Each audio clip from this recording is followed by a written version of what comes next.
Hello students, अगला question करते हैं। क्या बोल रहा है? बोल रहा है कि दो छोटे dipole A B P1 P2 जिनका नाम है रखे हुए हैं एक दूसरे से परपेंडिकुलर, जैसे फिगर में शो किया गया है।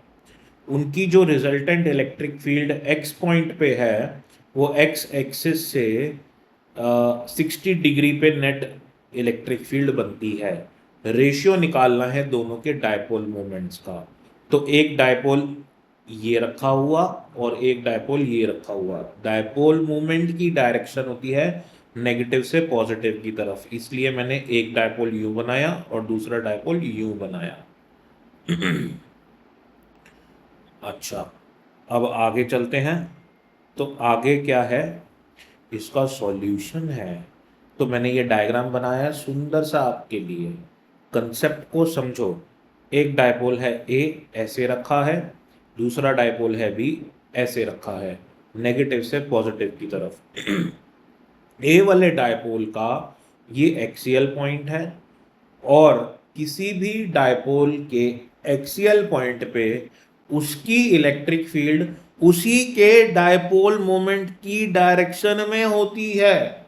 तो अगर ए वाले डायपोल का डायपोल मोमेंट इस डायरेक्शन में है तो इसके एक्सियल पॉइंट पे इसी की इलेक्ट्रिक फील्ड इसी डायरेक्शन में होगी, ई ए। ये वाला जो डायपोल है बी वाला, ये पॉइंट इस डायपोल के लिए इक्विटोरियल पॉइंट है और किसी भी डायपोल के इक्विटोरियल पॉइंट पे उसकी इलेक्ट्रिक फील्ड उसके डायपोल मोमेंट की अपोजिट डायरेक्शन में होती है। तो अगर इसका डायपोल मोमेंट इस डायरेक्शन में है तो इसकी इलेक्ट्रिक फील्ड अपोजिट डायरेक्शन में होगी, ईबी। क्वेश्चन बोला net electric field x axis से 60 डिग्री बना रही है, ये दिया हुआ है। तो इसका यूज करते हुए आगे चलेंगे। पहले वाले डायपोल की इलेक्ट्रिक फील्ड, पहला वाला डायपोल है अपना ई ए, तो उसकी इलेक्ट्रिक फील्ड होगी 2kp1/r3, क्योंकि अपन को मालूम है, क्या मालूम है अपन को, इलेक्ट्रिक फील्ड का फॉर्मूला, कि एक डायपोल की इलेक्ट्रिक फील्ड एक्सियल पॉइंट पे 2kp/r3 होती है। तो यहाँ पे 2kp1/r(x3) होगी, क्योंकि एक्स डिस्टेंस है, p1 डायपोल मोमेंट है ए वाले का। इक्वेटोरियल पॉइंट पे इलेक्ट्रिक फील्ड होती है kp/r3, तो यहाँ पे आ जाएगा kp2/r3, सॉरी x3 आएगा, मैंने r3 लिख दिया गलती से। ये कोई बड़ी गलती नहीं है, इसको इग्नोर मार दो। यहाँ पे x3 आएगा, ठीक है, कोई बात नहीं।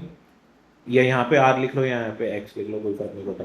तो अब मेरे को क्या ध्यान में देने वाली बात है, जो ध्यान में देने वाली बात है वो ये है कि ये मेरे पास एक वेक्टर ट्राइंगल बन गया। ये ई बी हुआ, ये ई ए हुआ। तो ये ई बी वेक्टर, ये जो ई बी वेक्टर है इसको मैं यहाँ पे पुट कर दूं, यहाँ पे ले आता हूँ।